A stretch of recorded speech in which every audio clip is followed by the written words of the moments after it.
कैसे मिलता? और फिर कमाल की बात यह है कि बिहार और यूपी के जो नौजवान है, जो लोग हैं, वो ये कहते हैं कि बिहार और यूपी में कुछ नहीं धरा, यहां कुछ नहीं है, और वो आकर के हमारे हरियाणा और पंजाब में काम करते हैं, मजदूरी करते हैं, लेकिन अडानी और अंबानी जाके बिहार में जमीन खरीदने लग रहा है। अगर वहां कुछ नहीं होता तो अडानी वहां क्यों जाता? और जो बिहार से आदमी यहां मेहनत करने के लिए यूपी और पंजाब और पश्चिमी उत्तर प्रदेश के एरिया में काम करने आता है, इस एरिया का आदमी कह रहा है कि मेरे हरियाणा में रोजगार नहीं है।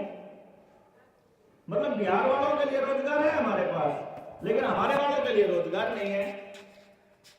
इसके बाद यहां का बच्चा कहता है कि यहां रोजगार नहीं है, तो वो यहां का बच्चा जा रहा है फिर विदेश में।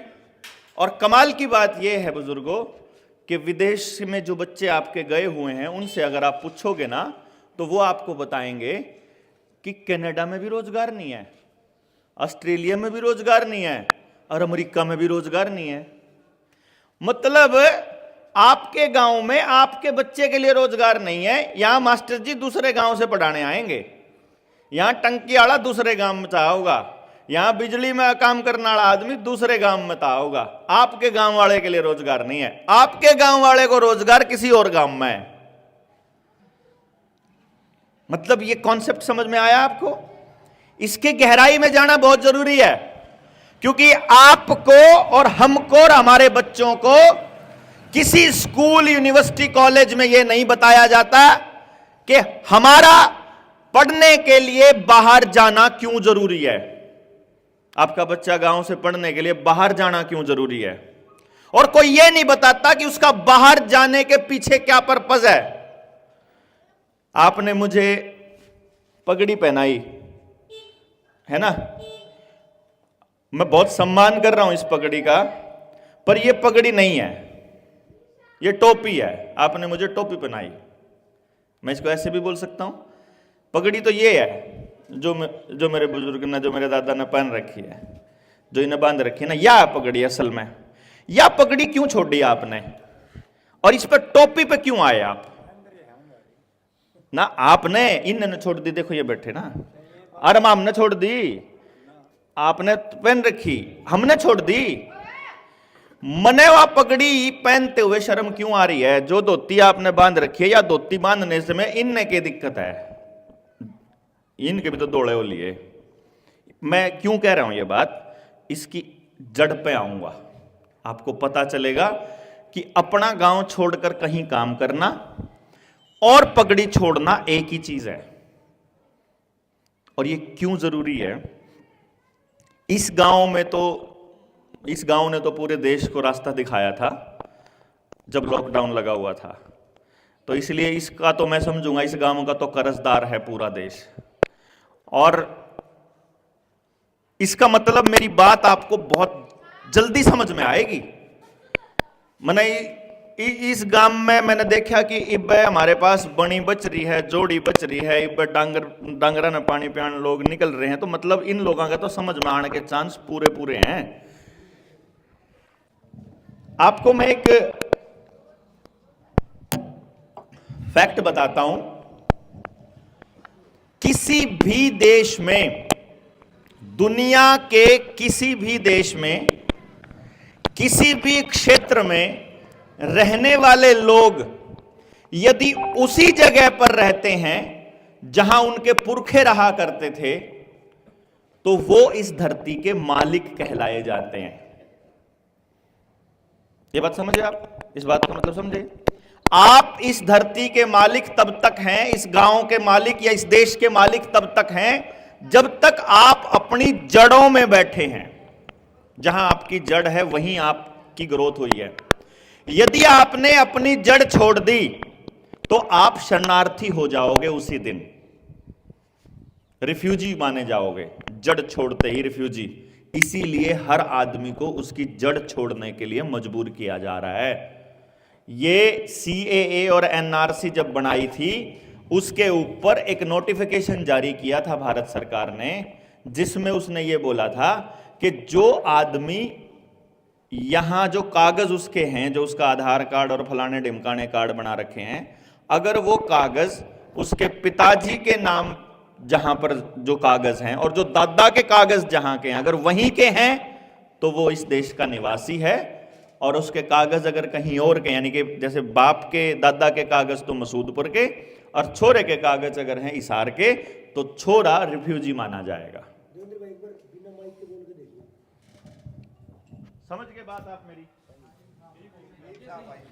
अब वो ये कहते हैं कि आप तब तक इस देश के मालिक हो, तब तक इस देश के नागरिक हो जब तक आप वहीं रहते हो जहां आपके पुरखे रहते थे, और रिफ्यूजियों का कोई अधिकार नहीं होता। ये तो आपको पता ही है। जब आदमी रिफ्यूजी होता है तो उसे साबित करना पड़ता है कि तुम देश के नागरिक हो। जब तक अपने गांव में पगड़ी और धोती है, ये मैं क्यों बोल रहा हूं, क्योंकि यह भी प्रकृति का और यूनिवर्सल लॉ का नियम है कि अगर आप अपनी परंपराओं पर भरोसा करते हो और अपनी असली जगह पर रहते हो तो आपके ऊपर दुनिया की किसी सरकार का कोई कानून लागू नहीं होता। और आपने ये बात देखी है अपने टाइम पे, पुलिस वाला कोई आदमी आपके गांव में नहीं घुस सकता था। जो गांव के कमेटी थी या मौजूद आदमी थे उनसे पूछे बिना, जो टाइम तो देखा होगा जी बुजुर्गो आपने, गांव के अंदर पुलिस नहीं आ सके थी, क्योंकि गांव, ये उस दौर की बात बता रहा हूं जब हर बुजुर्ग के माथे के ऊपर, सर के ऊपर पगड़ी होया करती थी। जैसे जैसे पगड़ी उतरती चली गई, जैसे जैसे धोती हमारी छूटती चली गई, वैसे वैसे पुलिस एंटर करने शुरू कर गई। और जहां जहां गांव में पुलिस की चौकी है उसी गांव में नशा है। सबसे ज्यादा नशा आप इधर के एरिया में देख लोगे, जिस गांव में पुलिस की चौकी होगी उसे गांव में सबसे ज्यादा नशा होगा। चौकी पहले आई है, नशा बाद में आया है। आप देख लो कैलकुलेट करके, आप पूरा डाटा निकाल के देखो, चौकी का दायर नशा कत्ता बदलना शुरू होया, आपको पता चलेगा। और गांव के हर बच्चे को पता है कि गांव में नशा किसके पास मिलता है और कौन सा नशा किसके पास मिलता है। सीआईडी को भी पता, पुलिस को भी पता, सरकार को भी पता, प्रशासन को नहीं पता। ऐसा क्या है कि वो नशा नहीं रुकता है। हम रांची गए हुए थे, झारखंड की, वहां कुछ इलाके हैं जहां कबीलियाई लोगों ने, ट्राइबल लोगों ने वहां पुलिस वालों की और फौज की और सरकार की एंट्री बैन कर रखी है। वो ये कहते हैं कि यहां कोई एंट्री नहीं होगी, हमारे जंगल हैं, हम मालिक हैं यहां के। अब वहां अडानी क्या कहता है कि तुमको रहने के लिए बढ़िया जगह देंगे, बढ़िया फ्लैट देंगे, तुम यहाँ क्या सड़ी हुई जगह पे रहते हो, ऐसे सड़े सड़े कपड़े पहनते हो, तुमको बढ़िया बाबूजी बना के वहाँ नौकर रखेंगे तुम्हारे बच्चों को, तुम शहर चलो। और उनको पता है ना, हमको पता है हम मालिक हैं यहाँ, हमको पता है इन जंगलों के अंदर सोना है, कोयला है, एल्यूमिनियम है, मतलब लोहा है, सब कुछ है। क्योंकि उन कबीले वालों को पता है कि दुनिया का कोई कारोबार, कोई भी कारोबार बिना जमीन के नहीं हो सकता। हो सकता है तो बताओ जी। कपड़ा चाहिए, कपास चाहिए, जमीन चाहिए। दूध चाहिए, डांगर चाहिए तो जमीन चाहिए। लोहा चाहिए, साइकिल चाहिए, कार चाहिए तो लोहा चाहिए, लोहा चाहिए तो जमीन में तो निकलेगा। रबड़ जहां से निकलेगी वो जमीन से निकलेगा। आपको कोई भी चीज रखो, आप सोना हो, चांदी हो, कोयला हो, या हो बिजली हो, पानी हो, जो भी चीज चाहिए वह पानी, वह बिजली, वह कहां से आएगी? जमीन से। और आपन का जमीन में कुछ नहीं दे रहा है ना जी। ये हमको किस तरह से मैनिपुलेट किया, इस खेल को समझना जरूरी है। मैनिपुलेशन क्या है कि आपको 1970 में आपका गेहूं खरीदा इन्होंने, जिस वक्त ये लोग हरित क्रांति लेके आए ना, आपका गेहूं खरीदा किस रेट से? 50 रुपए प्रति क्विंटल। ठीक है जी, 50 रुपए प्रति क्विंटल। आज क्या रेट है जी? 2200 रुपए। तो गेहूं का रेट बढ़ आया कम होया? क्या होया? आपको क्या लगता है कि गेहूं का रेट बढ़ गया? अब मैं आपको एक और कैलकुलेशन देता हूं। जिस टाइम पे 50 रुपए क्विंटल गेहूं बिका 1970 में, उस टाइम जो सोने का रेट था उसके हिसाब से 50 रुपया में 3.25 ग्राम सोना आया करता, 2.7 ग्राम के करीब सोना आया करता उन 50 रुपया में, वह जो 50 रुपये थे। आज वह 1 क्विंटल गेहूं अगर आप आज चले जाओगे लेके तो आधा ग्राम भी सोना नहीं आंदा, ठीक है। आज उतना ही सोना, यानी 50 रुपया में, यानी 1 क्विंटल गेहूं में जितना सोना चाहिए था, आज उतने सोने की जो वैल्यू है वह 14,000 रुपये है, 3.25 ग्राम सोने की। इसका मतलब आपका 1 क्विंटल गेहूं कितने का बिकना चाहिए?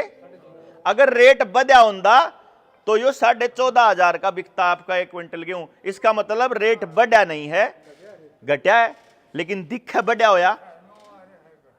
अब दूसरी कहानी सुनो, ये मैं आपको इसलिए बता रहा हूं, ये आपके साथ किया जा रहा है प्लानिंग के तहत, और इसको सुधारना पड़ेगा प्लानिंग के तहत। एक बार समझ में आ जाएगा जब भी तो पता लगे, गेम समझ में आओगा जब भी तो काट काटांगे आप उसकी, इनका खेल समझ में आओगा। दूसरी चीज समझो, किसान ने टमाटर बोया, क्या रेट बिका है जी टमाटर मंडी में? ज्यादा से ज्यादा 5 रुपये, 2 रुपये भी बिका, 1 रुपये भी बिका, 1 भी बिका और 5 भी बिका। आप ज्यादा से ज्यादा रेट मानना, जमा टॉप में जमा बढ़िया बिका भाई, 5 रुपये बिका है ना, ठीक है। वो तो थोड़े दिन बिका होगा, 1-2 दिन हाँ, ठीक है। अब 5 रुपये का रेट लावा। अच्छा, टमाटर का हाईएस्ट रेट के देखा आपने पिछले साल? सबसे ज्यादा रेट मंडी में था 250 रुपये किलो, सुना? लियाए भी थे लोग 250 रुपये किलो, सुनिया? अच्छा सुनो, इब टमाटर बोने वाला किसान, मान लो 1 क्विंटल टमाटर बोन चला, उसने 1 क्विंटल टमाटर लिखड़े उसके खेत में थे, और वो जरूरत का सारा सामान करे पीछे बेचन चला गया मंडी में। मंडी में टमाटर बिका, उसका 1 क्विंटल टमाटर कितने का बिका? 5 रुपये के हिसाब से 500 रुपया का। मैं घर आदर लिए 500 रुपये ले आके कमा के, घराड़ी ने थोड़े दिन पाछे गांव घर में कोई फंक्शन करना था, और वो फंक्शन जो है उसमें हलवाई ने लिख दिए टमाटर, और उस टाइम पे टमाटर का रेट हो गया 250 रुपये। तो क्या किलो टमाटर आओगे उन 500 रुपया में? देखो 500 रुपये वही है। देखो उसने टमाटर पूरे साल मेहनत करके ने 1 क्विंटल टमाटर बोया, मतलब होया उसके, उस 1 क्विंटल टमाटर का 2 किलो कर दिया, रुपये वही है 500। अब ये महंगाई बढ़ी है कि रुपये की खरीद की कीमत बढ़ी है, ताकत घटी है। एक तरीका है कि अपन न्यू कमांगे महंगाई बढ़ गई, और एक तरीका अपन न्यू कमांगे कि रुपया ईब जो है पहले तो 100 किलो टमाटर खरीद सकता था, वो है 500 रुपया, और वो है 500 रुपया ईब 2 किलो खरीद सके। ऐसे कैसे हो गया? अब असली धन टमाटर है कि रुपया है? असली धन टमाटर है, असली धन गेहूं है, असली धन महेश है, असली धन हमारी मेहनत है, असली धन हमारी सेहत है, असली धन हमारी माटी है, असली धन हमारे बच्चे हैं, असली धन हमारा गांव है, हमारा पड़ोस है, हमारे रिश्ते हैं, हमारी खुशी है। असली धन यू रुपया नहीं है। इसने तो कदे भी कोई भी आकर न्यू कह देगा आज रात 12 बजे से ये लीगल टेंडर नहीं रहेगा, लेकिन गेहूं ने गेहूं नहीं, आप कदे भी जीरो करके दिखाओ। क्यों जी? सोने ने घटा के दिखाओ, सोने का रेट बढ़ गया, आपके घर 1 लाख रुपया धरिया, आज तो सोने का उस 1 लाख रुपया में सोना खरीद सको हो आप 1.5 तोला, और थोड़े दिन में उसका रेट बढ़ गया सोने का, फिर उसे 1 लाख रुपये में खरीद सको 1 तोला। पर जब जिसका घर 1.5 तोला सोना धरिया हो तो 1.5 तोला ही रहेगा, उन्हें घटा के दिखाओ कोई। क्यों जी? और सप्ताह गाम किसके पाछा ला दिया? इस कागज के टुकड़े के। और आज जनता सरकार मोर्चा के पास ऐसे दस्तावेज हैं, ऐसे कागज हैं सरकार के दिए हुए, आरबीआई के दिए हुए, जो ये साबित करते हैं कि जो नोट आपके पास है ये नकली है। बेरा आपने मतलब जिनने सुन रखा है मेरे को, हो सकता है उन्हें पता हो, लेकिन बुजुर्गों साबते गाम न कौन बेरा, साबते देश न कौन बेरा। और ये नकली हैं, ये साबित कर देंगे आप। आपने न्यू बेरा है, पहले सोने और चांदी के सिक्के होया करते, बेरा जी, बेरा है ना, 1 रुपये का चांदी का सिक्का देखा होगा आपने, उसकी कीमत कितनी है? न्यू करियो, अगर टेस्ट करना हो मेरे पत ले लियो, मार दो पड़ेगा यहाँ पे, आशीष दो पचा देंगे। और जब घर धरा हो तो एक बार बैंक में ले जाइयो, और बैंक वाला तो पूछियो यो कितने रुपया मिलेगा, 1 रुपये मिले वह है, उस पर लिखा हुआ है वो 1 रुपया है। कागज का भी 1 रुपया 1 रुपये में चल रहा है, और लोहे वाला भी 1 रुपये में चल रहा है, और चांदी वाला भी 1 रुपये में चल रहा है। बैंक की तरफ से वो 1 रुपया उसकी कीमत है। और बाजार में जाओगे तो जो लोहे वाला कागज वाला है उसमें तो मिलेगी 1 टॉफी, और जो चांदी वाला उसमें मिल जाएगा 1 मन गेहूं। ठीक जी बात। इसका मतलब यो रुपया नकली है, वो रुपया नकली है चांदी वाला, ये दोनों नकली हैं। चांदी वाला भी नकली है और लोहे वाला भी नकली है, या तो ये दोनों नकली हैं या ये दोनों असली हैं। अगर ये नकली होते तो बैंक क्यों लेंदा, और जब ये असली है तो फिर इन दोनों की कीमत बराबर क्यों नहीं है। फिर हिसाब किताब लाया तो सरकार पे कागज लेकर आए, सरकार तो पूछ लिया भाई न्यू तो बताओ कि यू क्यों कर क्या हिसाब किताब है। तो एक जज ने बताया अपनी टीम तय, अगर ऐसा है एक नियम होया करे, सिद्धांत जो बड़े बुजुर्ग जानते हैं, नए लोगों को नए बच्चों को नहीं पढ़ाया जाता। वो सिद्धांत ये कहता है कि भाई जो मानक है ना, मापक है, जो मापक किसी चीज ना मापन वाला, उसकी जो वैल्यू है ना वो मानक से होती है। मखयू सौदा भी यह भी टेढ़ी बात है, एक मापक एक मानक। अगर इसका सीधा हिसाब किताब यो है, अगर जे 1 किलो गेहूं तोलने हो ना, 1 किलो घी तोलना हो, तो चाहे 1 किलो का बट्टा लियाओ लोहे का, चाहे लियाओ सोने का, चाहे लियाओ पत्थर, चाहे लियाओ गेहूं के दाने, चाहे लियाओ सरसों के दाने, चाहे घेर लो रेत, चाहे घेरो कबाड़, पर 1 किलो का मतलब 1000 ग्राम है। चाहे 1000 ग्राम चाहे क्या है क्यों, इस बात पे फर्क नहीं पड़ता कि बट्टा क्या का है, इस बात पे फर्क पड़े को 1000 ग्राम है कि नहीं। जय 1000 तक कम है तो भी 1 किलो नहीं बोला जाएगा, और 1000 तक फालतू हो तो भी 1 किलो नहीं बोला जाएगा। नहीं होता होगा जी बुजुर्गो। इब जब मीटर मापना है, किसी की जमीन मापनी, घर मापना, कुछ और मापना है, फुटा ले लिया, चाहे फुटा हो लो का और चाहे वो सोने का, और चाहे वो रस्सी चाहे सूतड़ी ले रहे हो, जब माप पूरा 100 सेंटीमीटर है तो 1 मीटर है, बात खत्म। नहीं होता होगा जी। इसी तरीके से रुपये का भी कोई ना कोई मानक होता होगा, क्योंकि रुपया किसी वस्तु के मूल्य को मापने का मापक है। तो वो खोजना शुरू करा हमने, और आरबीआई में कागज पाए इसके।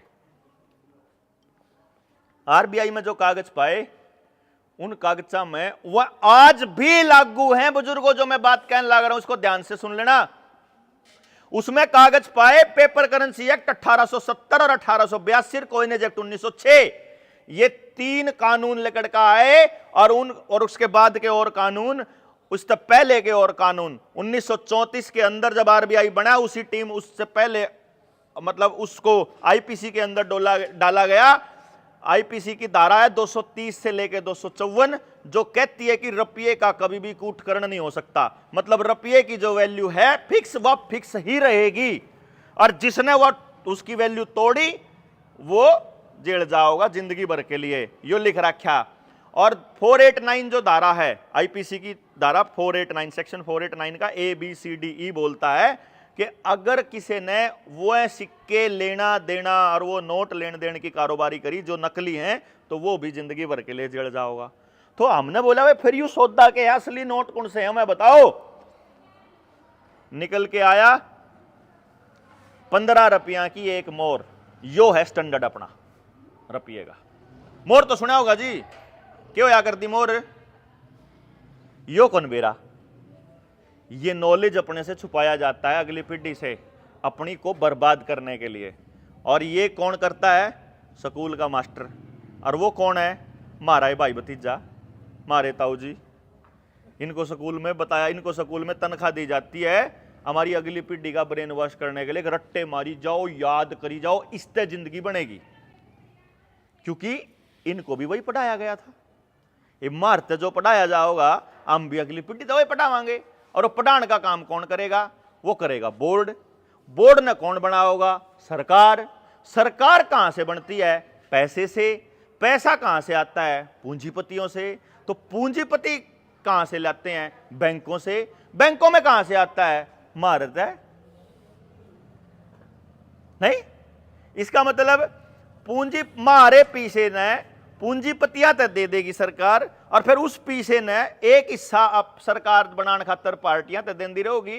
फिर पार्टी सरकार बनने के बाद में ऐसी नीति बनाएगी कि सारा पैसा उधर सरकता रहे। उसके लिए अगली पीढ़ी को किसी बात का ना पता चले, इसलिए स्कूल में इसी एजुकेशन सिस्टम चालू कर दो, जिससे कि उन बच्चों का मोह भंग हो जाए, अपने परिवार से भी, गांव से भी, डंगरों से भी, जमीन से भी, असलियत से भी, परमात्मा से भी। और उनको घुसा दो अश्लील वीडियो के अंदर, उनको घुसा दो लड़ाई झगड़े के वीडियो गेम के अंदर, उनको घुसा दो विदेश जाने के चक्कर में, उनको घुसा दो लड़कियों के चक्कर में, उनको इस तरीके से घुसा दो कि भाई लुगाई अपने आदमी के ऊपर मुकदमे करा जावे, और गांव का आदमी दूसरे गांव के आदमी अब करा जावे, और सारी जिंदगी मुकदमे हम काटे जाओ और आपस में बढ़िया जावे। और पंचायती जो उनसे बनने लग गया, उन पंचायतियां ने भेज दो विधानसभा में, लोकसभा में, उनके कागजा उनके मोर लगवा के उनने बना दो बेईमान। उनने बेईमान बना के फिर कह दो जब बोल लिया तो तने बेहतर कर देंगे, फिर वो चुप, फिर पंचायती भी नहीं रंदा, फिर गांव में कोई बोलनिया बचता नहीं।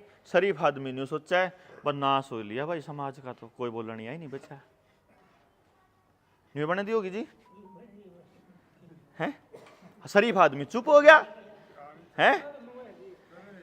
अब याद न्यू बन गई, या करी किसने? करनिया भी मारा बीच का कोई न कोई पाओगा। ये क्या करते हैं? ये देखें कि ये बैठे थे लोग पंचायत में, इबाड़े बैठे थे जो लोग, इनमें तो ज्यादा कौन सा न बेरा है, ज्यादा ज्ञान किसना है? अच्छा इन सारा ज्ञान तो मान लो न्यू कह दो भाई, चल मैं न्यू कह दो भाई मैं बोलने लग रहा, सारा ने बताने लग रहा, तो भाई बोला रहे न ज्ञान हो गया। एक काम करो, इसने यहाँ इस पब्लिक तो न्यू कह दो, अक भैया पब्लिक न्यू कह देगी तो इलेक्शन लड़कर तो उड़ जा और तो ठीक करिए, और ओढ़े जान दे, और फिर कोई नहीं करता। ऐसा क्यों? क्योंकि अपने को अपनी शिक्षा के अंदर यह बताया गया कि भाई धर्म जो है ना, उसका रूप बिगाड़ के आपके बीच डाला गया। मतलब पंथों को, संप्रदायों को धर्म बोल दिया इन लोगों ने। कितना बड़ा गेम खेला ताकि आदमी धर्म से ही विचलित हो जाए। इन्होंने परमात्मा को स्वरूप दे दिया। जैसे ही परमात्मा को स्वरूप दे देंगे, आदमी कंफ्यूज हो जाएगा। क्यों जी? और आदमी कंफ्यूज तो आपस में बहस करने लगेंगे। एक कहेगा परमात्मा है, दूसरा कहेगा नहीं है। जो सी बात थी वाकड़ी और चली जाओगी, जो सी बात आई थी। यार ये बैठे बैठे माने से गादा मान लेने पूछ रहा था, भाई तो नहीं बता रहे तो परमात्मा है कि नहीं, तो बता। अरे बात वाह को नहीं, बात यह है कि करना क्या चाहिए, अपना धर्म क्या है, अपना कर्तव्य क्या है।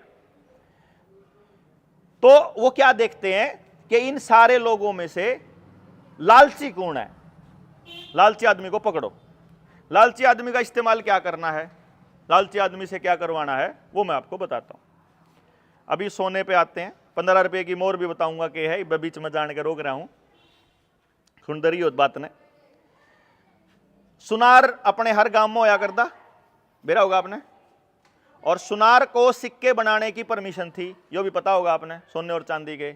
और उन सिक्कों की गारंटी ये थी कि मिलावट नहीं पानी चाहिए, नहीं तो जेल में जाओगा। ना चांदी के सिक्के में मिलावट हुई थी, ना सोने के किसी सिक्के में मिलावट हुई थी, और पूरा सोना चांदी आराम से हर गांव के पास ये था। धातु की जो वैल्यू थी और जो रुपए की वैल्यू थी वह बराबर थी।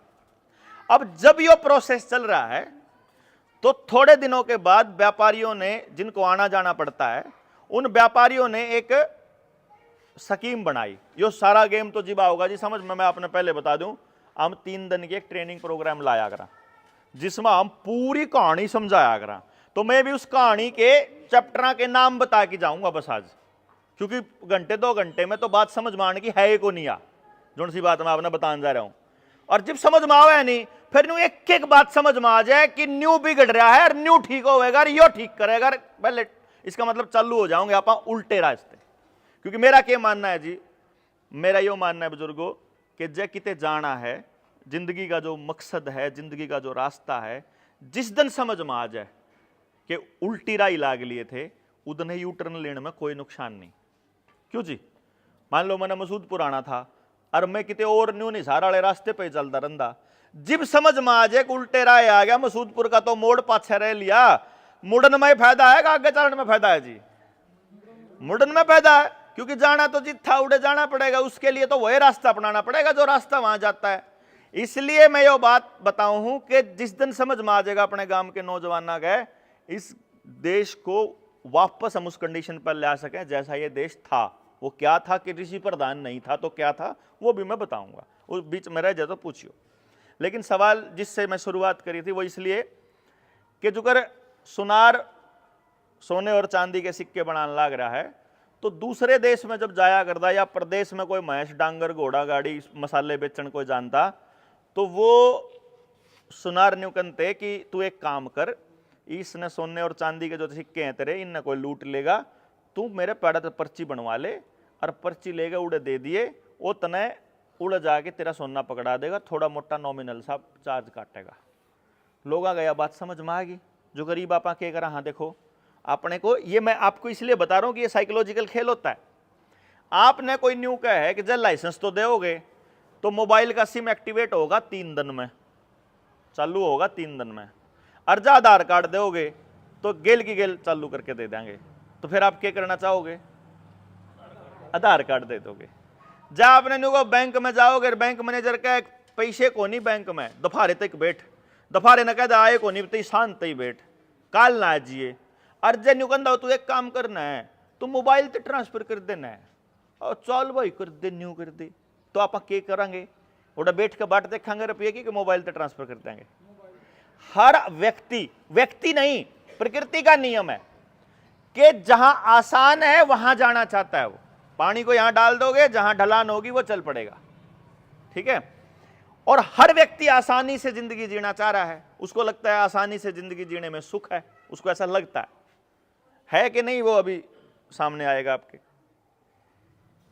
तो उसने देखा कि इतना सोना चांदी लेके जाने की जरूरत को नहीं, एक पर्ची पे लिख रखा है और उस पर्ची की वैल्यू सोने के बराबर है, उड़ जाके वह मिलने लग रही। भाई जो करीब आपा पर्ची बना दे, भाई 10 चाह, दुकानदार बना दे ना पर्ची चाह आएगी 10 चाह, उसमें चाह तो को नहीं उस पर्ची में, पर उस पर्ची की वैल्यू 10 चाह के बराबर है। उसने जब दे होगा वह पर्ची मिल जाएगी, उन्हें उन 10 चाह की कीमत के पीछे देने हैं, उन्हें 10 चाह मिल जाएगी, यानी वह जो पर्ची है उसमें 10 चाह है। इसी तरीके से इसमें आपा आड़ती पे जाया करा, वो पर्ची बना के दे दे भाई 500 लीटर डीजल की दे देना जी, किसान जाके उन्हें डीजल की वैल्यू ले ले। अब असली धन पीसा है को डीजल है, वो डीजल है और पैसे से उसकी वैल्यू मापी गई, इसका मतलब पीसा भी धन के बराबर होना चाहिए। और यह बात अपने बुजुर्गों ने पता होगा सारा ने कि जितने नोट आरबीआई छापता है या सरकार छापती है, उतना सोना सरकार द्वारा दरिया होना चाहिए। यह बात तो सुनिए जी आपने, मन बढ़िया पते सुनी थी यह बात तो जी। क्यों जी? कितना सोना होना चाहिए या किसी ने नहीं सुनी आज तक? सुनिए आपने, किसी पे भी न्यू नहीं, न्यू तो बेरा रुपये के बराबर सोना धरना है, उड़ा न्यू कौन बेरा वो कितना धरना है 1 रुपये के बराबर।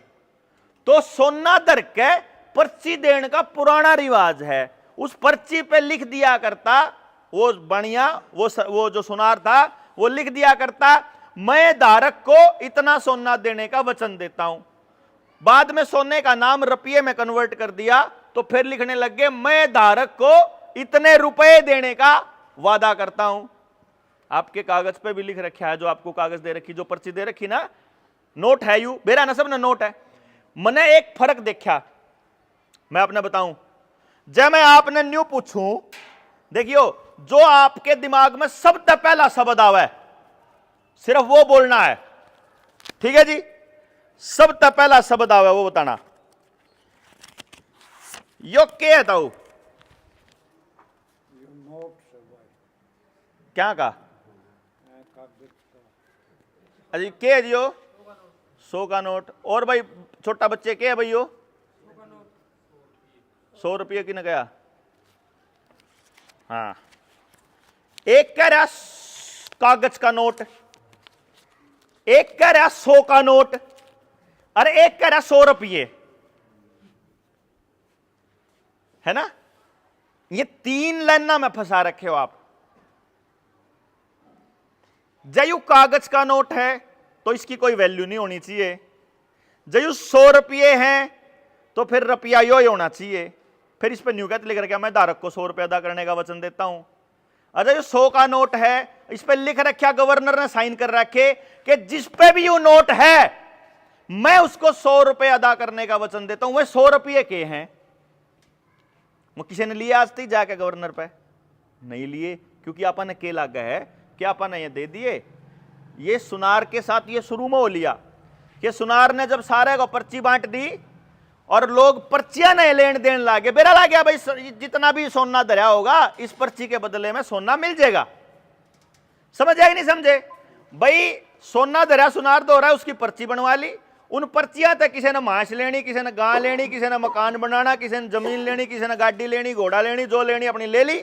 उन्हें जाके जब सोना चाहिए तो सोनार पे तो सोना ले लिया, नहीं तो आप पर्ची देके ना अपना सामान लेंदे रहे। वह पर्ची चलती रही। पर्ची आने तक पहले आप लोग असली धन के बदले असली धन लिया कर दे। अगर आपके ध्यान हो तो कापी लेनी तो घर तक 1 कटोरी दाने ले जाया कर दे, किताब लेनी पिलसन लेनी तो दाने ले जाया कर दे। दाने दे के सामान लिया का अपना पुराना रिवाज था, धन के बदले धन। क्यों जी? फिर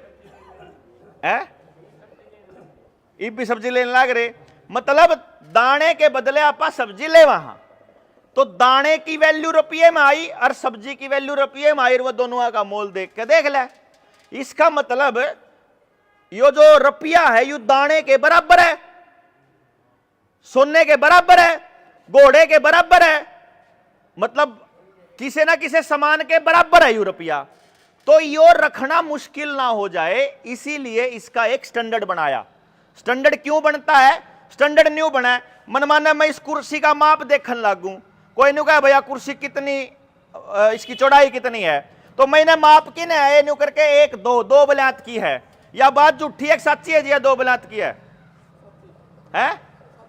हाँ जी सच्ची है या ना? या बात झूठी है कि या 2 बलात की है? मैं सोरे ने कह दूं तू आ बेटा देखिए तेरी बलात 2 कितनी की बनेगी, इसकी में यार घनी बनेगी, और किसी का बड़ा हाथ होगा मेरे भी उसके में या 2 तो थोड़ी बनेगी। तो या 2 बलात की नहीं है, या देवेंद्र की 2 बलात के बराबर हो सके, लेकिन देवेंद्र के 2 बलात के बराबर सबकी बलात नहीं है।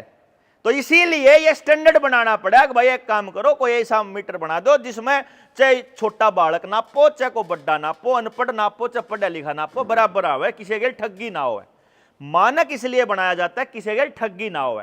तो गेहूं के बदले दाने, गेहूं के बदले गड़े, पेंडे, कुलिया, चुगड़े, सब्जी, लुहार पे, कमार पे देने का अपना पुराना रिवाज चल रहा था।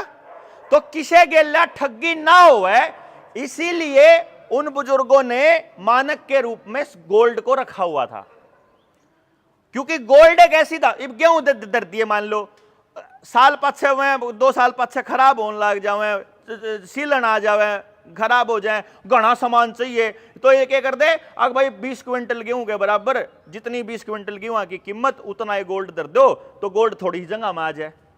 अब अभी तो बड़ा नोट चावा है ना भाई, 100 के 100 नोट हो तो कितना बन गया 10,000 रुपया। आप सोचा कि चल बड़े नोट होंगे तो थोड़ा में आ जाओगे। इसी तरीके से आप रखने का ये रिवाज अपना पुराना है।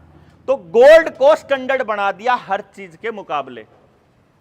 तो सुनार से गोल्ड के बदले में पर्ची लेने का रिवाज चल पड़ा और पर्चियां ही बाजार में चलने लगी। हर गांव को यकीन, गांव के हर व्यक्ति को, देश के हर व्यक्ति को यकीन हो गया कि भैया जी ये पर्ची के बराबर कीमत गोल्ड की है, और ये आपने अपनी जबान से बोला है कि इस रुपये के बराबर का सोना धरा है सरकार पे मारा। हमने इसकी खोज करी और पता करा कि ये सोना कितना है, तो पता चला 15 रुपया के बराबर, 1 मोहर के बराबर का सोना है। आज भी अगर किसी के घर पे चोरी हो जाए और या सीबीआई की रेड पड़े और उस रेड में अगर बाय चांस मोहर मिल जाए तो उसमें लिखा जाता है 15 रुपये, मोहर नहीं लिखा जाता। 15 रुपये लिखा जाता है। इसका मतलब आज भी एक मोहर 15 रुपया की है। अब मैं इसको यहां इस बात को रखूंगा, मोहर के हुआ एक बात के पीछे बताऊंगा।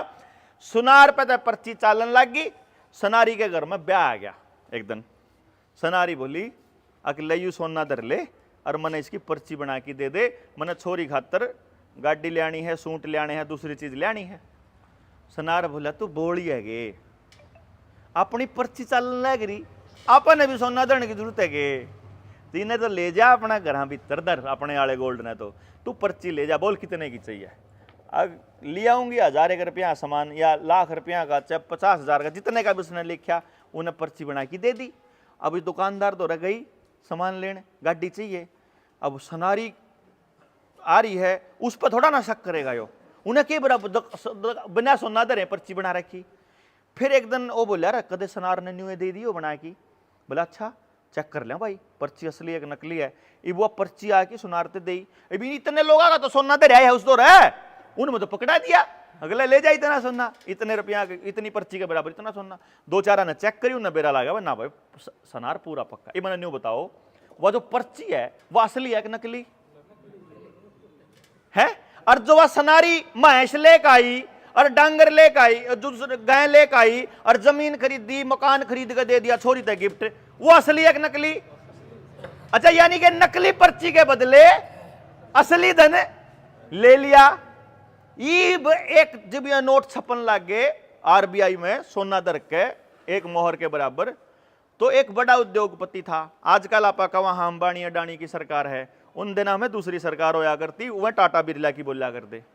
ये टाटा बिरला बोले अगर फैक्ट्री लानी है और जमीन चाहिए है, और जमीन ने तो किसान मां कब है, किसान तो जमीन ना बेचे, अगर जमीन नहीं बेचे तो एक तरीका है धक्के तो नहीं ले सकते किसान पे, तो लट्ठा लेगा, यूं तो मरा बेटा डोल बांगी कर दे पड़ोसी तो कसी चाल जाए उड़ा तो है, यूं तो 1 इंच भी ना दे, धक्के तो नहीं ले सकते। अच्छा बेचे नहीं, रुपये के बराबर नहीं बेचे, क्यों धरती ने माक है, ठीक। अच्छा नहीं ना बेराग धरती असली धन है, उन्हें न्यू भी पता। फिर क्यों समझ आओ, फिर न्यू काम करो, गांव में जाके पता करो जमीन का रेट क्या है। अगर जमीन का रेट है 2 लाख का किला, अगर अच्छा गांव में तो बेईमान से मानस तो जिन्हें थोड़े सुतरे लत्ते पाने का शौक हो, गाड़िया में चालन का या मोटरसाइकिल पे चलन का शौक हो, इसे मानस तो लो, उन्हें बुलाओ। उसकी गेला है कि लाला का आदमी कहेगा अनुका बात सुन, तेरे गांव में 2 लाख का रेट है, मैं तेने 5 लाख का दूंगा शाबत है, तू चक 4 लाख के शाबत ले, चाहे 3 लाख के शाबत, मैं तेना 5 लाख। इब सनार ने पर्ची बना के दे दी, बैंक ने छाप की, उद्योगपति थे इब भी देने लग रहा ना उद्योगपति थे पर्ची छाप के, भाई पर्ची छाप बना सोना धरा, और वह पर्ची दे के उससे याद होगा आपके उन दिनों में दिल्ली तक लाले आया करते, गाड़िया में 5-6 बोरिया में नोट भर के, बोल रेट के ले होगा 2 लाख की जमीन का 2 लाख का रेट होया करता, 3 लाख क्यों कर दे देगा भाई।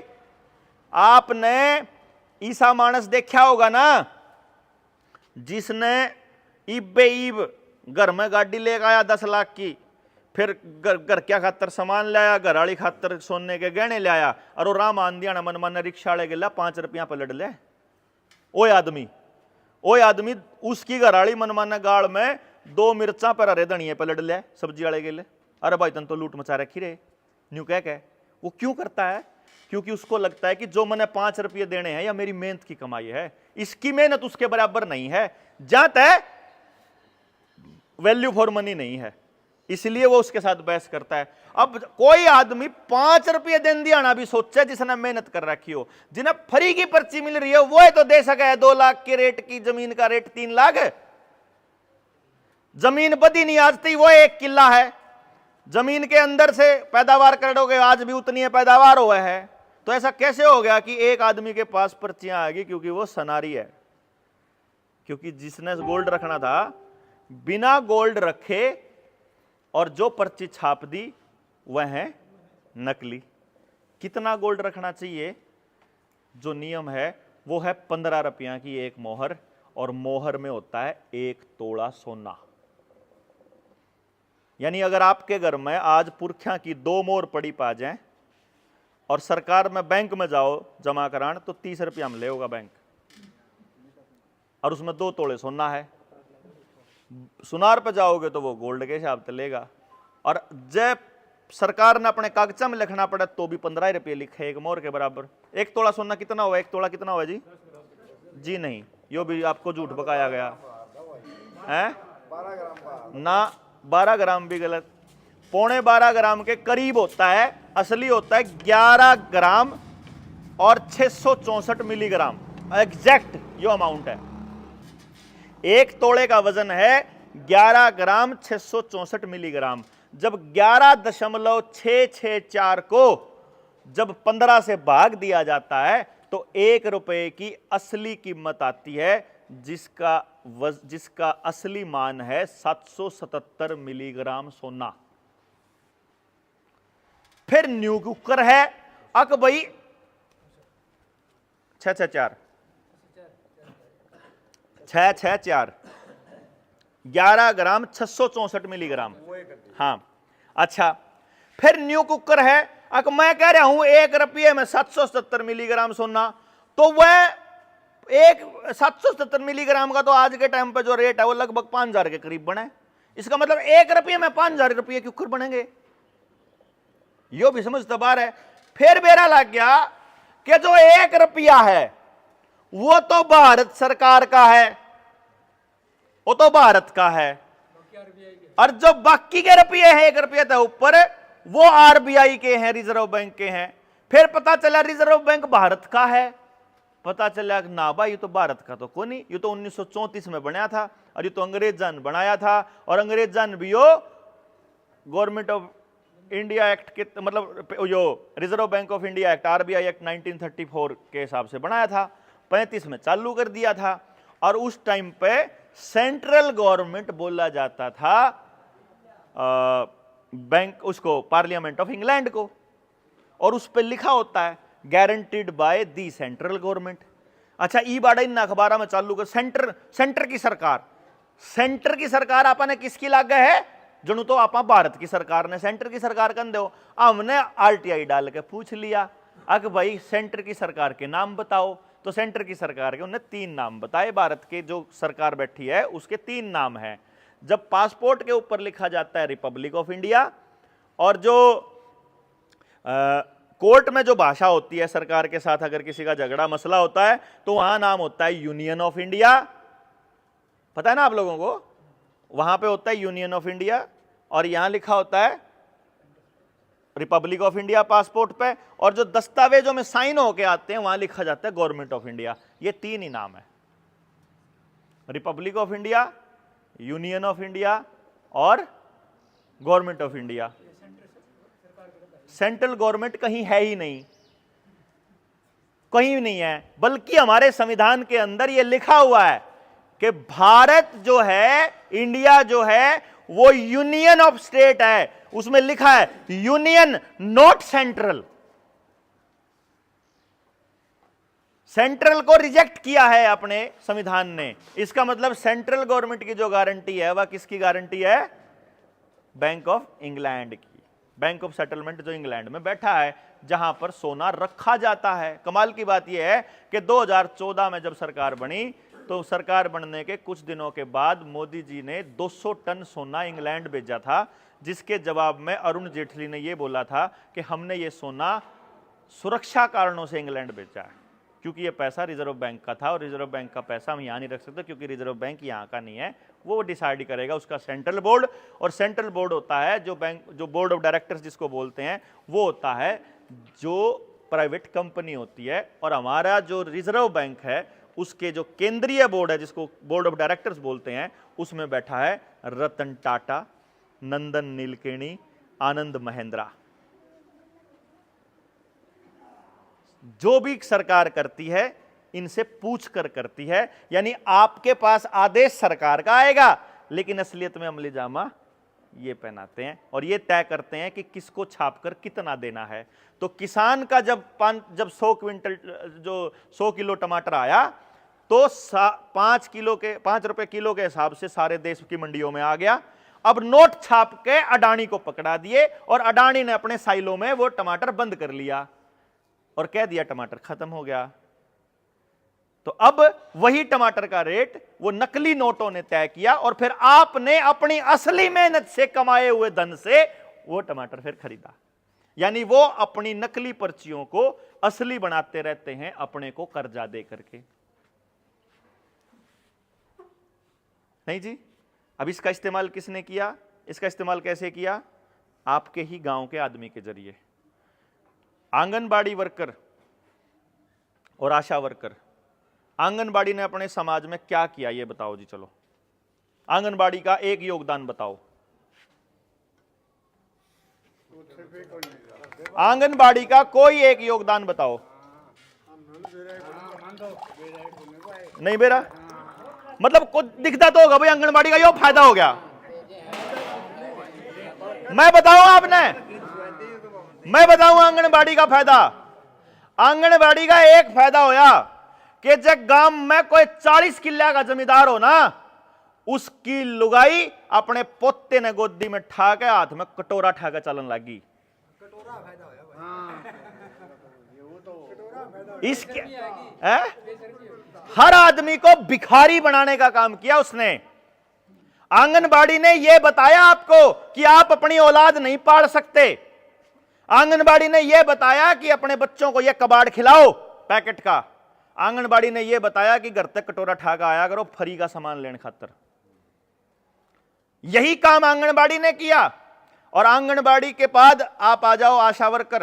अच्छा, आंगनबाड़ी की एक और बता दूं कहानी है, कोटा पे बताऊंगा। आंगनबाड़ी ने क्या काम करा? इसका छोरा इतनी उम्र का है, इतना वजन है, इतनी हाइट होली, इतना रह गया। अपने 6-6 फुट के नौजवान होया करते पहले, वह गठदे चले गए, इसका डेटा चला गया। क्या आप में से किसी को मालूम है कि आंगनबाड़ी के पास 18 रजिस्टर हैं आपके घर की सारी जानकारी देने के लिए?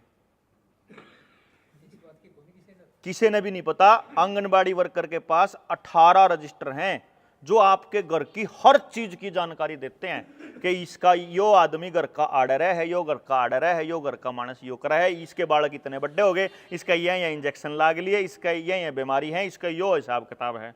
जब यो ऑनलाइन नहीं आया था ना, मोबाइल जब आपके हाथ में नहीं दिया था, उससे पहले आंगनबाड़ी वर्कर करा कर दियो काम जो मोबाइल करने लग रहा, सारा डाटा आप ऑनलाइन डालो हो।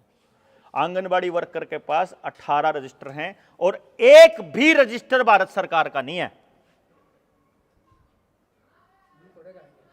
यूनाइटेड नेशंस का। 18 रजिस्टर और प्रोग्राम का नाम है ICDS programme, integrated child development scheme. वो ये बता रहे हैं तुमने बालक पढ़ने नहीं आते, हम बताओगे तुमको बच्चे कैसे पढ़ने हैं। ठीक है जी, वो ये बताते हैं। और आंगनबाड़ी वालों ने सारी डिटेल दी। अब उस डिटेल का फायदा क्या होया? उस डिटेल का फायदा यह होया कि सरकार ने कौन से नियम बनाने हैं ये उद्योगपति तय करता है। अब एक अंदाजे लाकर बताऊंगा मैं आपने, क्योंकि उससे आपको मैं बीज डाल रहा हूं आपके दिमाग में आज बातों के, उससे आपको क्लैरिटी आएगी। एक टाइम पे गांव के एक आदमी तक टेलीविजन दिया उन्होंने। वो टेलीविजन आया या तो गांव के सरपंच पे, या आया वो फौजी था, या कोई बढ़िया था, या तो पैसे वाला आदमी था उस पे। तो लोग जान लगे उड़े रामायण देखन। रामायण तब पहलम, रामायण से पहले उसमें राजा हरिश्चंद्र फिल्म आई थी। और राजा हरिश्चंद्र का जो किस्सा हमने सांगा में सुन रखा था, वो एक किस्सा फिल्म में था और कत्ती जमा बढ़िया होंदा दिखा था। तो गांव के जो बुजुर्ग बूढ़े लोग थे, सब ने न्यू सोचा बट टेलीविजन में तो कत्ती सच्ची बात आवे हैं, यह बात पहली फिल्म था उन्होंने सेट कर दी। ठीक बात। फिर आई रामायण। रामायण का तड़के ते लेकर सांझ तक देख दे लोग, मतलब बाट देख दे पूरे 6 दिन। फिर रामायण देखने लग गए। रामायण खत्म हुई तो महाभारत आई। महाभारत आई तो श्री कृष्ण आई। इसी दौरान आपके चित्रहार चालू हो गए। क्यों जी? चित्रहार चालू हो गए। चित्रहार के बाद फिर फिल्म आने लगी। अच्छा एक बात बताओ, जब टेलीविजन नहीं था उस टाइम पे बिजली भी नहीं थी, बिजली टेलीविजन के लिए दी थी आपको, कदे नहीं सोचते हो कि टेलीविजन देखने लागो था मैं, इसलिए बिजली आई। अच्छा जब बिजली आई,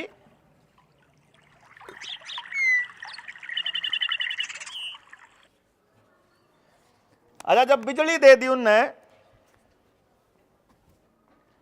तो आप टेलीविजन में कहानी आनी शुरू हुई। अच्छा एक सिंपल सी बात, घर में जब दो भाइयों की लड़ाई बज रही हो, सॉरी गलत बोल गया मैं, आप अन्यू कहता उनके घर में महाभारत हो रही है, तो उसका मतलब क्या है? मतलब भाइया में महाभारत का मतलब लड़ाई। देखो कमाल की बात, महाभारत में इतना बड़ा ज्ञान था, श्री कृष्ण का ज्ञान भी था, और भाई उसमें गीता ज्ञान भी था, और उसमें सारी चीज थी, लेकिन उसमें तो आप लोगों ने सिर्फ एक बात पकड़ी कि महाभारत का मतलब तो भाइयों की लड़ाई है। ठीक बात, या तो आपने पकड़ रखी, मन थोड़ी गया। अब दूसरी बात, शाही चूस है, शाही चूस ने आप लाल रंग में न्यू बता दो, शाही चूस तक यो हरा रंग है, यो लाल रंग है, और मैं भाई देख सुन बात सुन, तेरे पे पीछे ला रहा के, तेरे पे बहुत मेहनत कर रहा है कि लाल रंग बहुत बुंडा होया कर, तना वो नहीं चूसना, बस हरा हरा चूसिए न्यू उसके मैं लाल में डालूंगा तो लाल न चूसेगा, और हरे में डालूंगा तो हरे न चूसेगा। शाही चूस की तो यह आदत है। इसी तरीके से बच्चे की यह आदत है कि वो जो भी देखेगा हर चीज सीखेगा।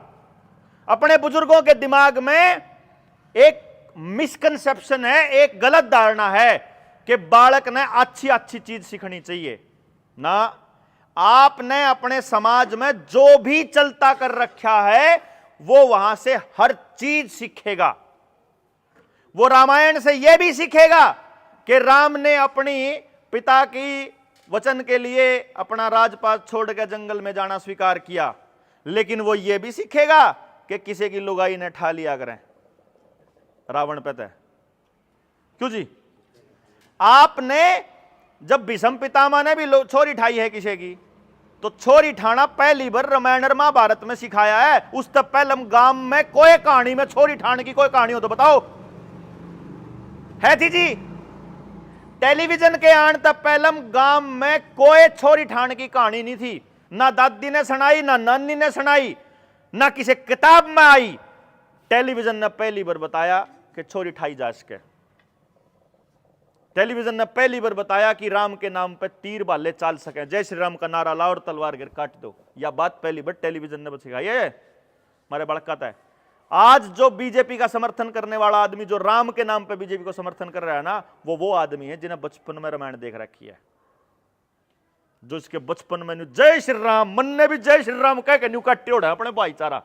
छोटे छोटे थे हम, बुगिया चढ़ कर न्यू कूदा करते, बांदरा की डाल रहे न्यू, एक दूसरे को तलवार चलाया नहीं करते जी, वह सनकुतरा के आगे ला कर न्यू तीर चलाया करते, जय श्री राम का नारा ला की। मतलब मन ने जय श्री राम का मतलब सिर्फ एक ही सुना है आज तक बड़का पे, हिंसा हिंसा और हिंसा। नहीं तो हमारे गांव में राम राम भाई, जय राम जी की, राम तो बरस गया, राम बेरानी के करवा होगा, राम ने तो न्यू कर दिया, तड़के तो लेकर राम राम राम, ले राम का नाम बोल देगा भी हाथ मारते न्यू कहा करते, ले राम का नाम भाई, न्यू नहीं कहा करते थे। राम तो कदे मारा तक गया ही नहीं दूर, लेकिन जय श्री राम का मतलब राम नहीं था।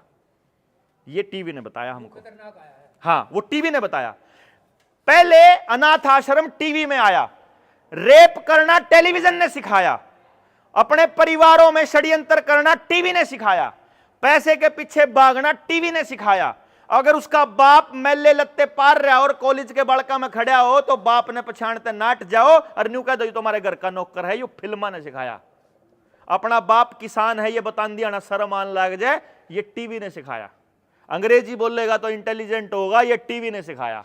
आपके घर तोड़ने का काम टीवी ने सिखाया। इसीलिए उनका प्लान था कि इन लोगों के हर घर में टीवी जाना चाहिए।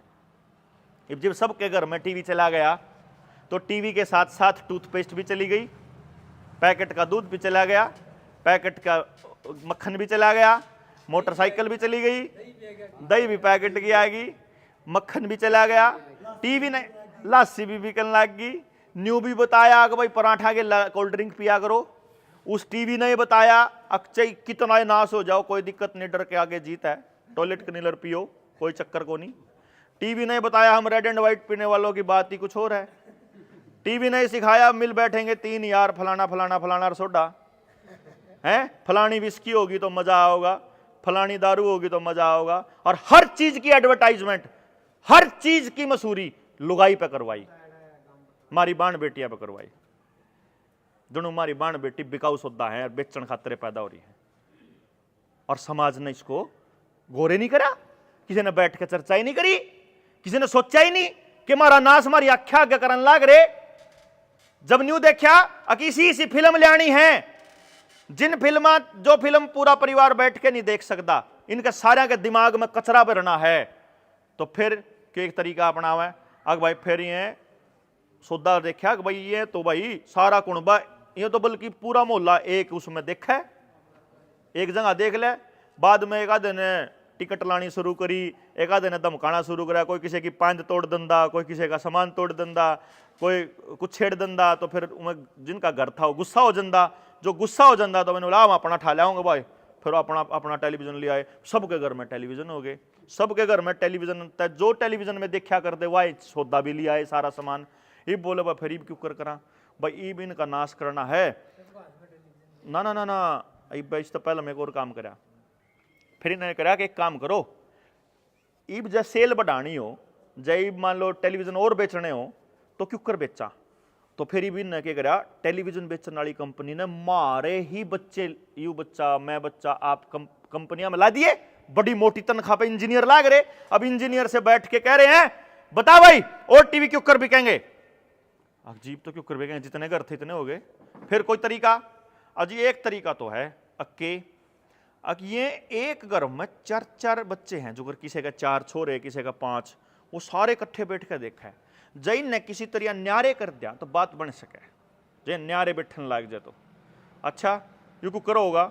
अब जी एक तरीका होगा, इनके एक छोरे ने तो दे दो नौकरी इसार, एक ने दे दो कैथल, एक ने दे दो दिल्ली, न्यारा तो घर बसाना पड़ेगा, और साथ में एक और खेल होएगा, 5 बालका ने 5वां न्यारे कर दो, और माँ बापू घर आए के लिए 6 हो गए घर, एक के घर के 6 घर बन गए। अब 6 टीवी लेवेंगे, 6 ट्रैक्टर लेवेंगे, 6 कार लेवेंगे, 6 रसोई का सामान लेंगे, 6 बर्तन लेंगे, 6 सिलेंडर लेंगे, 6 टूथपेस्ट लेंगे, 6 टॉयलेट बनावेंगे, 6 साबुन लाओगे, 6 शैम्पू लाओगे, 6 कर देंगे। पहले एक जगह मतलब एक के खर्चे में काम चल रहा करता, इनके खर्चे 6 कर दो, सारा का सही बढ़िया नाश होगा। अब ये तो बढ़िया तरीका है, चालू हो गए, अपने ही बड़का पे स्कीम ले गए, अपने परिवार का नाश करने लगे, और फिर न्यू कहने लगे टीवी में फिर ऐसी फिल्में आने लगी जी वो माँ बेटा वह भी नहीं देख सकते, तो फिर इनका काम करो कि प्राइवेसी के नाम पे बच्चे को माँ बाप से अलग कर दो, तो बेटा अपने कमरे में बढ़ रहा, माँ अपने में बढ़ रही, बाबू अपने में बढ़ रही, दादा अपना मोबाइल पर लग रहा। अब सारे चारों के हाथ में मोबाइल, चारों के कबाड़ देखें, आपके हाथ में नहीं है, वो जो बेचेंगे वो देखने लग रहे हो।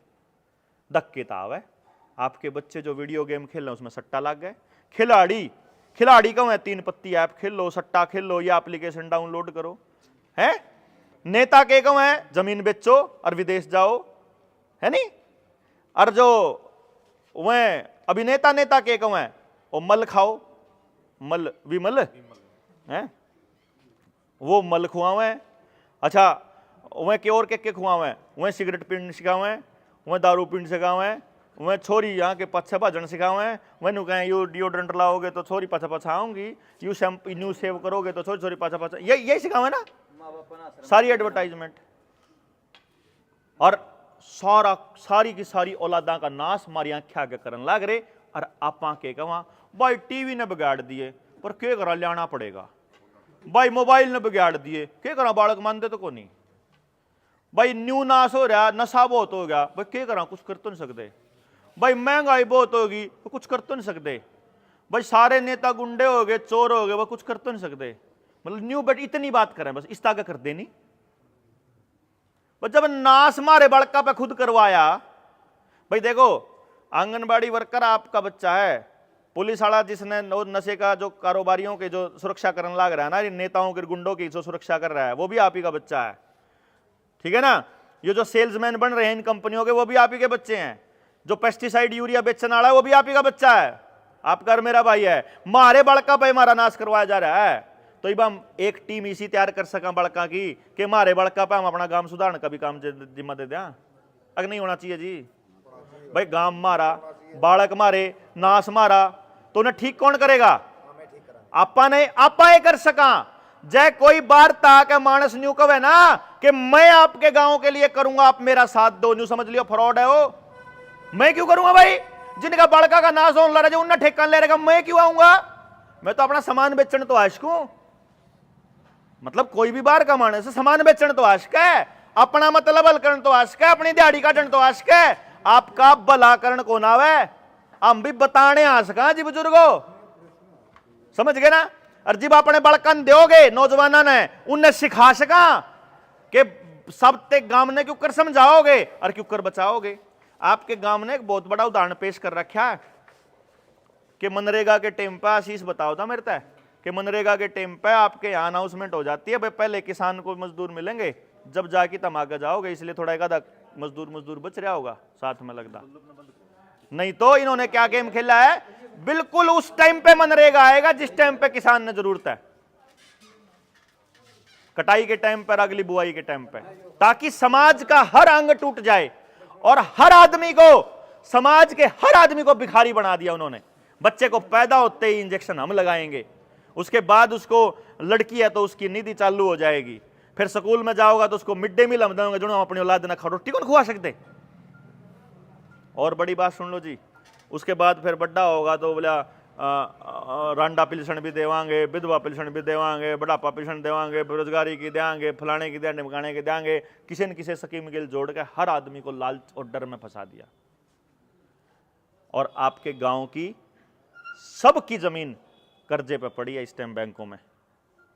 और जो सामूहिक जमीन है, या चपैड़ है ना, या कदे पता करिए या चपैड़ किसके नाम है, पता करी? सरकार के नाम जाली, या भी सरकार के नाम जाली, जोड़ की भी जाली, अस्पताल की भी जाली, पावर हाउस की भी जाली, स्कूल की भी जाली, आपकी सारी सामूहिक जमीन सरकार ने अपने नाम रजिस्ट्री करा ली, आप तो पूछे बिना, और वह थी गांव की। ठीक है जी, यानी कि ईब यो हाल हो रहा है बुजुर्गों, जिस पर्पज के लिए हम आपके बीच में आए हैं, तो एक बार ध्यान से रखो, ये गांव तो बच रहे होंगे, तो बेशक बच रहे होंगे, लेकिन आज इस भारत के अंदर गांव नहीं बच रहे जिन पर अपना पानी हो। आप तो रहे कि अपना पानी नलके कुएं है नहीं है, कहां से मिलता है? सप्लाई का। अच्छा, जब बिजली ना हो 15 दिन, तो बनिया बिजली काम चलाने के औजार हैं घर में? वह भी नहीं। अच्छा, इसका मतलब ये होया कि जंगल तो होगा अपने दौरा, अपना गांव का लाकड़ी गोसे मिल जाते होंगे, वो भी नहीं। अच्छा चलो जी, मतलब ये हो गया कि जब गैस बंद कर दे सरकार और पानी बंद कर दे और बिजली बंद कर दे, तो ढी डांड में कह दिन लगेंगे गांव के? अच्छा, 8 पैर में आ जाएगी। अच्छा, 2 साल पहले सरकार ने यो काम 2 साल पहले सरकार ने करा था। जय वो इंजेक्शन न लगवाओगे तो तुमने बस में नहीं चढ़ने दिया, रेल में नहीं चढ़ने दिया, जहाज की टिकट नहीं मिला, पिलसन नहीं मिला है, और कोटे में तो राशन नहीं मिला है, और हाजरी नहीं ला सकते, पेपर नहीं दे सकते, स्कूल में नहीं जा सकते, दफ्तर में नहीं जा सकते, मंडी में नहीं जा सकते, दुकान नहीं खोल सकते, मतलब कुछ नहीं कर सकते। कहा था ना, अब अगली बार जब न्यू कह दे कि आपके सारे कागज, जमीन के कागज, बैंक का खाता, पैन नंबर, ITR, गाड़ी के कागज, ड्राइविंग लाइसेंस, आपका वोटर कार्ड, बिजली का बिल, पानी का बिल, गैस का कनेक्शन, और आपके जितने और कागज हैं वे सारे आपके आधार कार्ड के साथ हमने जोड़ दिए हैं। और अब आप चौथी डोज नहीं लगवाओगे तो आपका आधार कार्ड बंद कर जाता है। तो कैसा मजा आएगा, है कि नहीं? तो ये भी इसका मतलब क्या है कि उसका इंतजाम पहले कर लें तो बढ़िया रह जाएंगे। बड़े बुजुर्ग ने क्या करें कि जब बारिश का इंतजाम करना हो ना, तो चमासा आन तो पहले कर लेना चाहिए। तो चमासा आन लाग रहा है बुजुर्गों, और बारिश का इंतजाम नहीं करा तो डी डाण में 2-3 दिन लग जाएंगे बस। जोड़ में जो लेटरिंगा का पानी खोल रखा है ना, लेटरिंगा की वह जो पाइप है वह नाली में खोल रखी, नालियां का पानी जोड़ में जावे लेटरिंगा का, और लेटरिन का पानी पीने के लिए मजबूर हो जाओगे। शहर वाले तो पीने लग रहे, शहर में तो सारा ये पानी पीने का जितना वो लेटरिन वाले ने साफ करके दे हैं, सारे को होने लग रहा है ये। तो ये एक बात बताओ जी, ये गांव की जमीन बचाना चाहिए कि नहीं चाहिए? अच्छा, अपने जो कर्जा है उस कर्जे की भी मैं अपने गारंटी दे हूं। किसी का 5 लाख का कर्जा है, वो दे रखा आरबीआई ने नकली नोट, और आप जो कमाई करा वह करा असली भारत के नोट, क्योंकि आप भारत के मालिक हाँ। ठीक है, तो कर्जा तारण का काम भी आप करांगे। जै सबते गांव का कर्जा जनता सरकार मोर्चा तार दे और सबते गांव ने न्यू कह देखता हमने किसी बैंक वाले तक पैसा हम देंगे, सारा कर्जा हम तारांगे, तो सबता गांव मिलकर इसी व्यवस्था बना सके कि आगे तक कदे कोई कर्जदार ना होवे। बना सका आपा, बना सका ना, या बात होगी तब जब गांव राम के समझ में आओगी। तो आपा अगर एक काम करा, आपको मैं बता रहा हूं, आपसे सलाह ले रहा हूं और आपसे पूछ रहा हूं कि अगर हम ऐसा कर लें कि भाई आपा सबते गांव ने एक बार घर घर जाकर न्योंदा देवा, या जिम्मेदारी लेवेंगे जी, सापा सारे लेनी पड़ेगी। देखो जन्यू को हो गए बदे अंदर तेरे आए बना कौन बन दी, मैं भी चाल पड़ूंगा। जन्यू कन दो भाई कोई दिक्कत को नहीं, हम बुला ले आओगे। घर के हर आदमी और हर औरत को स्कूल में बुला लो एक बारी, और उन्हें सारी सिचुएशन बता दो कि थारी औलाद का भविष्य आने वाले समय में कैसा है, और उन्हें आप बचा सका। हाँ, बाहर का नहीं बचाओगा, नेता कौन बचावे, डीसी कौन बचावे, पटवारी कौन बचावे, मास्टर कौन बचावे, माँ बाप ने बेरा नहीं बचाना क्यों कर। तो बचा खतरा के है, बचाना क्यों है, बचाना क्यों कर है, कौन बचाओगा और उस पर क्या करना पड़ेगा, वो बैठ के सारी समझा देंगे। जब गांव ने न्यू लग गए कि बच्चों रे ठीक कह रहे हो, तो आप गांव में पहले तो सारे गांव ने कर्जे तो मुक्त करांगे, फिर गांव के अंदर नौजवानों ने ट्रेनिंग देवांगे, फिर नौजवानों ने ट्रेनिंग दे के न और फिर अपने गांव ने सुधारन पे उन बालकों ने लावांगे, और उन बालकों का फिर आपने इज्जत करनी पड़ेगी। देखो क्योंकि बालक चावे है इज्जत, और आप किसकी इज्जत करा, हाँ रपिये होने चाहिए चाहे चोरी के हों, सत्ता में बैठे होना चाहिए चाहे चोरी का हो। आप तो टीचर रहे हैं, स्कूल में जब कोई बिहार से डिग्री ले आया उसकी भी उतनी इज्जत, और मेहनत करने लग रहा जो बड़का दिन रात करे उसकी भी उतनी, फिर मेहनत वाले की इज्जत रहे, फिर मेहनत क्यों करना चाहेगा कोई आदमी। अगर नकली आदमी की भी उतनी इज्जत हो रही है, अगर चोर की भी उतनी इज्जत हो रही है, तो आदमी अच्छा क्यों बनना चाहेगा। कर्म की इज्जत होनी चाहिए, अच्छा काम कर रहा है तो इज्जत होगी किसी की भी। अगर मैं ये मानता हूं जी, अगर कोई बच्चा किसी की भी बहू बेटी को सड़क पर चलती हुई को गलत नजर से देखता है, तो वो आपकी बच्ची को भी देखेगा और वो अपनी ने भी देखेगा गलत नजर से ही।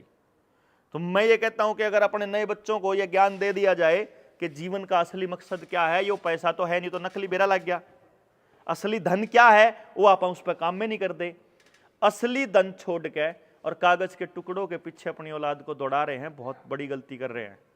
आप इस धरती के मालिक हाँ, आप इस गांव के मालिक हाँ, आप मालिक बने रह कहाँ, अगर अपनी नई पीढ़ी ने समझा दें कि आप मालिक क्यों कर रहे का, और जीवन में खुश रहने का और शांति से रहने का तरीका संभव है। हमारे बड़े बुजुर्ग रहा कर दे, उनने सारा तजुर्बा है रोड़ा के है, उनने टेलीविजन के जरिए मोबाइलों के जरिए ये साबित कर दिया कि बुजुर्गा ने कुछ नहीं बेरा, जबकि मैंने कोई ना सारा ज्ञान है। जो सी समस्या फंसे तो एक बार जाकर पूछ लो ताऊ इसका क्या करना है, उन्हें बेरा इसका यूं करना भाई, इसका जो समाधान होगा और समाधान हम कर लेंगे, बता दे रहो तामी और कर देंगे हम, फिर आगे हो सके जी करना पड़ेगा। लेकिन हाँ जी डीजे देखो इब्बा तो मैंने कैम में नहीं बताया, मैंने को 3 दिन की ट्रेनिंग हुआ है, डीजे कौन नाश करता, लेकिन यो डीजे ने जो कुछ बालक मानना है वह मानसिकता नाश करे, तो अटैक मानसिकता पे करना हुए 24 घंटे अटैक मानसिकता पे रखा है, आप डीजे के पाछे पड़ जाओ, वह मानसिकता खराब करे आप दारू के पाछे पड़ो, आप मानसिकता ठीक कर दो, जरूरत को नहीं दारू पीने की, जरूरत को नहीं डीजे की। भाई जय आप न्यू कहने लगा भाई बहुत बढ़िया ब्याह करा भाई, कोई रोड़ा नहीं करा, बड़े बालक बढ़िया, अरे जिसका डीजे बजाए सवरे नकम में, मतलब जिसकी आप जिसका नहीं आप मुंह सिकोड़न लाग जोगे, अगली पीढ़ी वह काम करना बंद कर देगी। आपा ने तो रोड़ा के कराया, बड्डी गाड़ी वाले की ज्यादा इज्जत शुरू कर दी। पहले मेरा दादा बताया कर दे कि रिश्ता करना हो ना बस एक चीज देखनी चाहिए, खानदान, बस खानदान, कुछ नहीं देखो फालतू, कर्म देखो अगला कर्म वाला खानदान है, अब चोरी ठगी तक खाने वाला खानदान है। गांव में कितने लोग उधार दे सके हैं, जकड़े इमरजेंसी में फंस जाए, उस परिवार में अपनी छोरी ने ब्याह सुखी रहेगी हमेशा। मारे बाद में समझ में आई जब थोड़ा बहुत बोलन चालन लागे, मैं वो इतनी बड़ी बात क्यों कर कह गया एक चल दी बात में। उन्होंने कहा जो नौकरी देख के ना ब्याह करेंगे, जो जमीन गेल ब्याह करेंगे, जो नौकरी गेल करेंगे, जो गाड़ियां गेल करेंगे, जो प्लाटा गेल और मकाना गेल करेंगे, उनके घर नहीं बचा करते, क्योंकि वह जमीन वह तो रुपया गेल जोड़ रहे ब्याह रखी है, आदमी गेल तो ब्याह ही है कौन।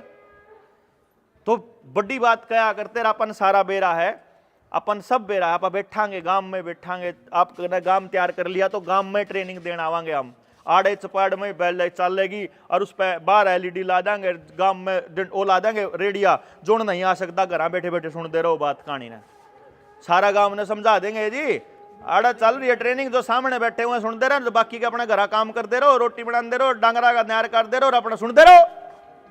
क्यों जी?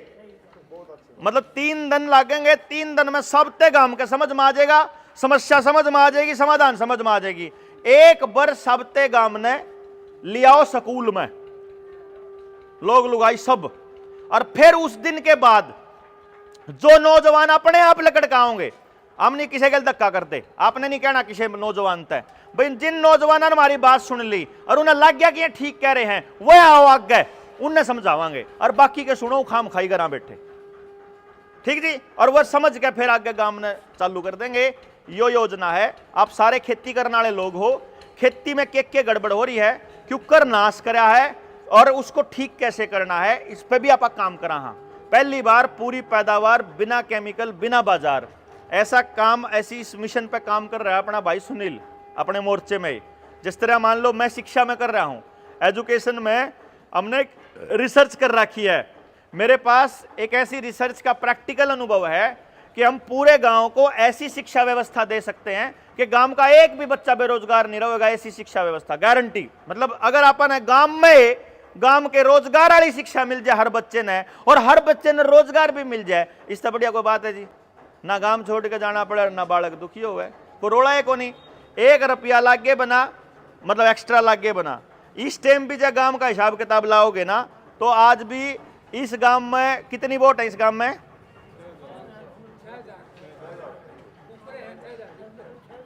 जब टीम बनाऊंगा ना, 4500 वोटा के एक गांव में मैंने हिसाब लाया था, उसमें 1300 बच्चा बाहर पढ़ने जाया करता।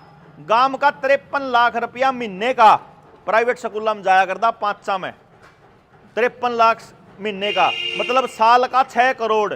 आपके गांव का लगभग 8 करोड़ रुपया जावा है गांव ते बाहर, 8 करोड़ रुपया साल का सबता गांव अगर शहर के उन 5 लाला दे देगा तो नाश नहीं होगा के 5-10 साल बाद। यो ये मेडिकल का हाल है, यो ये कंपनियां के सामान खरीदन का है, यो ये मोबाइल की कंपनियां का है। आप हिसाब ला के देखोगे सबता गांव अपने नौआ की कमाई इनका पूजन लाग रहा, इन्हें पर रोक सका। इसका तरीका है, रास्ता है, बैठ के इस पर चर्चा करांगे, गांव में बुलाओ, फिर नौजवानों ने ट्रेनिंग देंगे। इससे अगली बात जो खेती पे क्यों पूरा करांगे, इसने पूरा करेगा सुनील भाई। सुनील आपा जो, हाँ बहुत जल्दी आपा निपटावांगे। हाँ हाँ दे दो।